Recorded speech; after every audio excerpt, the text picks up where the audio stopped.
I know it's been so long, and I don't deserve it, but please, I need your help. I have nowhere else to turn. My name is Caleb Rowan, and for 21 long years, I lived with an old wound. The kind you don't treat, but simply learn to walk with. That scar began on a warm Tuesday morning when I was 27. I had a small home, a beautiful wife named Alara, and a daughter who lit up every room she entered. Little Maisie, our entire world. Back then, life felt full and honest. I worked hard, came home tired but grateful, and believed our love was unshakable. But betrayal doesn't arrive screaming. It arrives quietly. Alara started coming home later, hugging shorter, smiling less, resting farther from me in bed each night.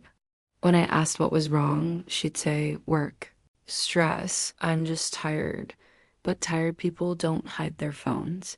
Tired people don't smell like someone else. Still, love makes you blind, or maybe just hopeful. Then one evening, her sister Lyra, trembling, showed up at my door. Caleb, you need to follow her. Those words cracked the world I knew. I drove to a hotel on the edge of town. There she was. Not working, not tired, not stressed.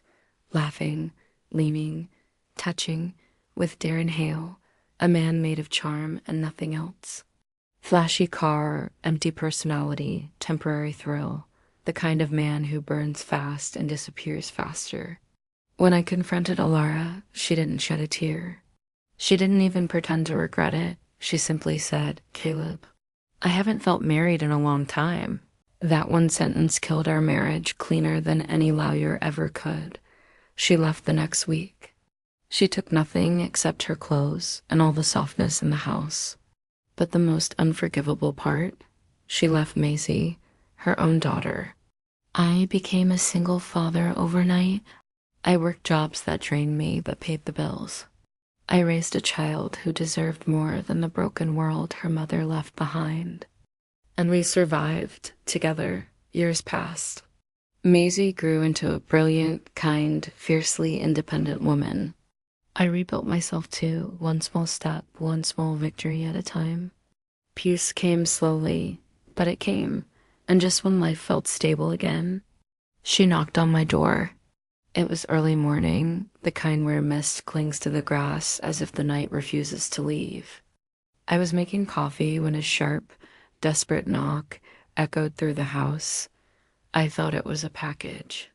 But when I opened the door, Alara, older, thinner, her shoulders were curved inward, like life had been hitting her without pause.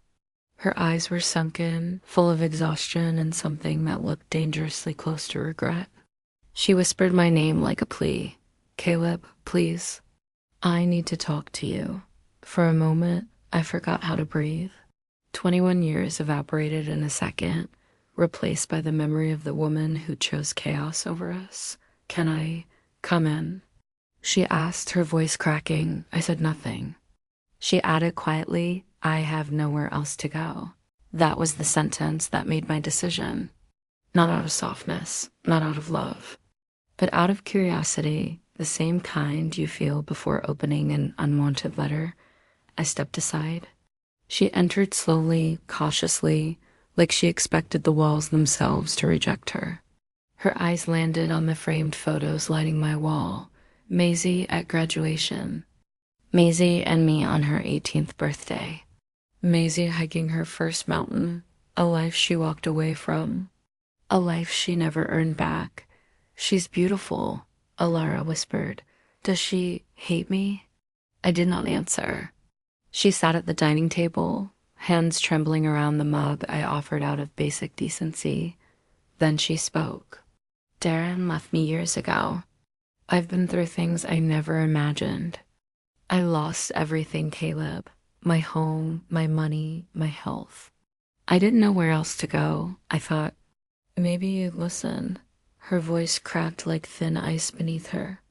I studied her, this hollow, fragile version of the woman who once walked out without a backward glance. What do you expect from me? I asked, her eyes filled with tears. Help, she whispered. The kind of help that comes 21 years too late. Help with what? I asked calmly. She swallowed hard. A place to stay, just for a while, just until I get back on my feet. I don't have anyone else. And you think I'm the right person to ask? I said quietly. She flinched. I know I'm the last person who deserves your kindness, but you were the only person who ever truly cared for me. I didn't realize that until it was too late. I leaned back. You didn't just leave me, I said. You left your child. Her tears fell freely then. I know, and it's my greatest regret. Do you even know where Maisie is now? She shook her head. She's in Chicago, a nurse. Strong, hardworking, because I had to play father and mother. She broke completely at that, but I didn't comfort her. She never comforted me when she left. I'm not here to take anything, she whispered. I just want safety, a corner of it. Why now? I asked. She hesitated. Then, her voice barely audible, she said, I'm sick. The words hung heavy in the air between us. What kind of sick? I asked. Long term, she whispered. Not contagious, just something that gets worse before it gets manageable. I need stability. I need a roof. I need someone who won't throw me out. The irony was sharp enough to cut the air. And there it was. The woman who shattered my world was now standing in its ruins, asking me to shelter her from a storm she created. I looked at her, then at the life I had built without her. A life of integrity, of quiet strength. And I had a choice to make. What would you do? Would you open your door to the past, or would you close it for good? Let me know your thoughts in the comments below. Thanks for listening to my story. If you'd like to hear more, make sure to subscribe and hit that notification bell. I'll see you in the next one.